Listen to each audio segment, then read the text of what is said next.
Hello everyone, start करते हैं आज के वीडियो को। और आज के वीडियो में हम बात करने वाले हैं इंडिगो फ्लाइट्स के बारे में। ये जो पूरा इशू है जो थमने का नाम नहीं ले रहा है। थमने का नाम इसलिए नहीं ले रहा है क्योंकि सबसे पहली गलती तो इंडिगो ने ये की कि एक साथ इतनी सारी फ्लाइट कैंसिल कर दी।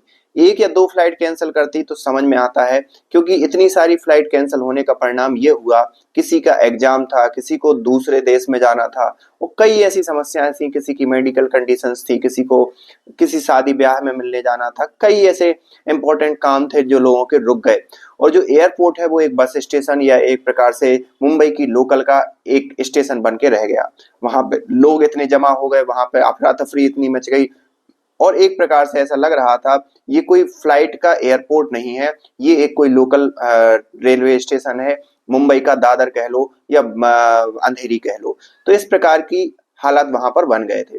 इसका सबसे बड़ा कारण ये था कि इंडिगो ने एक साथ इतनी फ्लाइट कैंसिल कर दी, और इंडिगो ने बगैर गवर्नमेंट को ये नोटिस दिए कि भाई साहब हमारे लिए ये ऑपरेशनल दिक्कतों का सामना करना पड़ रहा है, हमें थोड़ी सी मोहलत दी जाए, 1 महीने 2 महीने 3 महीने, तो हम उस चीज में आगे उन सब चीजों को सुचारू रूप से चला सकते हैं, मतलब हायरिंग करेंगे या जो भी स्टाफ है उसको बढ़ाएंगे। तो इंडिगो ने बगैर कुछ करे अपनी ताकत दिखाने की कोशिश की है भारत सरकार के लिए, लेकिन उसका परिणाम ये हुआ कि सरकार भी अब पूरे जोश होश में और पूरे अपने पावर को दिखाने के मोड में है। सरकार ने जो फ्लाइट की या जो एक प्रकार से जितनी भी एयर फ्लाइट को चलाने वाली कंपनी है, उनकी जो मनमानी हुआ करती थी कि 25,000 का टिकट, 50,000 का टिकट, उसको सरकार ने कैप कर दिया है।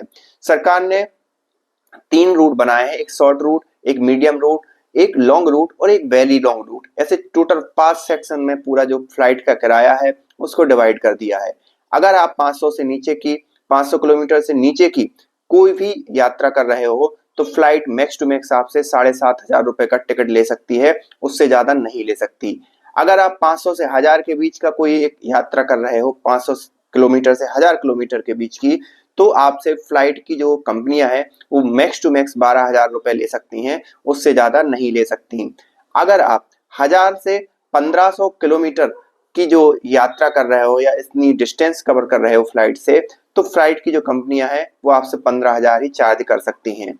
लेकिन अगर आप 1500 किलोमीटर से भी ज्यादा की फ्लाइट ले रहे हो तो कोई भी कंपनियां एक टिकट पर मैक्स टू मैक्स 18,000 रुपए ही चार्ज कर सकती हैं। और ये सेटबैक जो कंपनियां जो एक प्रकार से मनमानी कर रही थी या एक प्रकार से अपनी दादागिरी दिखाने की कोशिश कर रही थी, उसका ही परिणाम है कि सरकार ने पूरी डोमेस्टिक फ्लाइट को इस प्रकार से कैप कर दिया है। मतलब जो फ्लाइट भारत से विदेश में जा रही हैं उनके चार्ज पर भारत सरकार ने अभी कुछ नहीं किया है, लेकिन जो डोमेस्टिक फ्लाइट है उस पर सरकार ने इस प्रकार का नियंत्रण लगा दिया है। अब अगर बात करें कि जो इंडिगो के जो एडमिनिस्ट्रेशन है और भारत सरकार, इन दोनों ने मिलकर बात की और उसमें एक चीज निकलकर सामने आई कि इंडिगो एक सही जवाब नहीं दे पा रही है सरकार को। और सरकार का कहना यह है, हमारे जो नागरिक उड्डयन मंत्री हैं उनका कहना यह है कि इंडिगो को इस चीज के लिए जवाब देना होगा, और हम सभी तथ्यों को एकत्र कर रहे हैं, और जैसे ही वो तथ्य एकत्र हो जाते हैं इंडिगो को इसकी भरपाई करनी पड़ेगी और इंडिगो पर एक अनुशासनात्मक कार्रवाई की जाएगी, जिससे कि भविष्य में इस प्रकार की घटनाएं कोई भी कंपनी ना कर पाए। और बात सही भी है, अगर इंडिगो को एक प्रकार से कोई ऐसी काम करना भी था या उनका ऑपरेशनल कॉस्ट नहीं हो रहा था तो उसे गवर्नमेंट के साथ डायरेक्टली बैठकर बात करना चाहिए था, ना कि इस प्रकार से चायोस खड़ा करना। तो अभी हाल ही में चीजें धीरे धीरे नॉर्मल हो रही हैं, लेकिन कई लोगों के जो उनके एग्जाम छूट गए उन लोगों का क्या, जिनकी एक प्रकार से शादियां रुक गई उन लोगों का क्या। तो इन सारी चीजों को देखते हुए हमें भी कंसर्न होना चाहिए। आपके बारे में, आप इस बारे में क्या सोचते हैं, आप हमें कमेंट करके बताइए। मिलते हैं नेक्स्ट वीडियो में, तब तक के लिए थैंक यू।